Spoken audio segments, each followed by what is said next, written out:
Well, y'all, yesterday, September 12th, the UNGA officially approved the two-state solution, and they did this through endorsing the New York Declaration, which was an outcome of a peace conference that they held back in July. Now, before I continue, I do want to mention that this video is strictly for entertainment purposes only. That conference was called the High-Level International Conference for the Peaceful Settlement of the Question of Palestine and the Implementation of the two-state solution. UN Secretary General noted that the central question for peace in the Middle East is implementation of the two-state solution, where Israel and Palestine will live side by side in peace and security. So this is official. Applause rang out in the UN General Assembly Hall on Friday as countries endorsed a declaration on the peaceful settlement of the question of Palestine and the implementation of the two-state solution with Israel. Now, I read through the entire official document, the New York Declaration. You can look it up. You can read it yourself. It is a fascinating read. I did not find a time frame listed. There was no 7-year time frame. There was no time frame at all.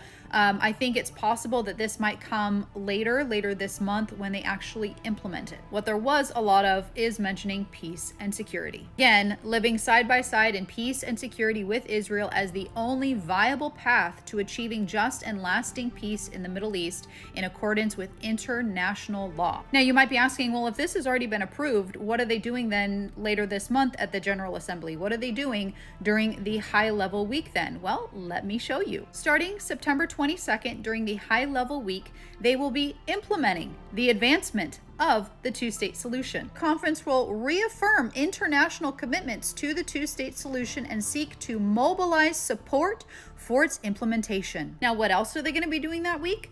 Talking about an international financial system, which has absolutely nothing to do with this, I'm sure. Now, in order to implement such a system worldwide that would monitor everyone worldwide, that would require everyone worldwide to receive a mark that would allow them to buy or sell, you would have to have a total surveillance state that would have to require global AI governance. Now, if you've been paying attention, you've been watching the framework be put into place. So the two-state solution has officially been approved, which is, according to them, the only viable solution to bring peace to the Middle East. Now, biblically speaking, this is a decision to divide God's land. So let's see what God has to say about it. This is Joel chapter 3. In those days and at that time, when I restore the fortunes of Judah and Jerusalem, I will gather all nations and bring them down to the valley of Jehoshaphat.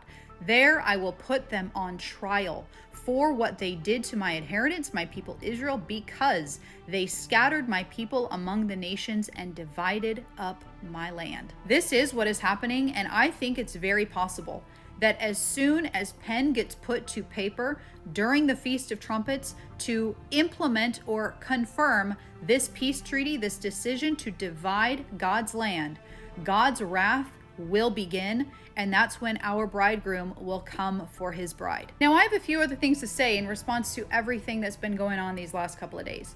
I made a video sharing the gospel of Jesus Christ, and I did not talk about Charlie. Not only did I lose some followers over it, these are just some of the choice words that were shared with me. Now, while I am extremely honored that my videos, that my voice have such an impact on the internet, I want to mention that this is not my platform. This is the Lord's, and therefore every single video that I do is a video that the Holy Spirit leads me to do. It is going to be prayed over. It is going to be intentional.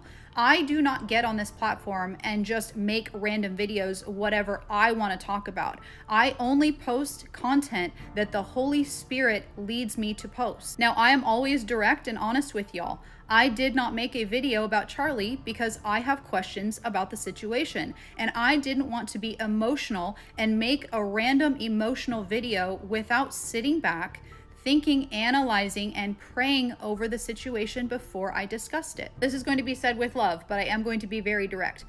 There is something wrong with these kinds of comments, and thankfully there weren't a lot, and they were only on Instagram, which is very interesting, unless I just didn't see them on TikTok. But the ability of somebody to post these kinds of words in response to somebody just not talking about a current event and instead choosing to share the gospel of Jesus Christ, it is a bit concerning. Some went as far as to say they're not concerned right now.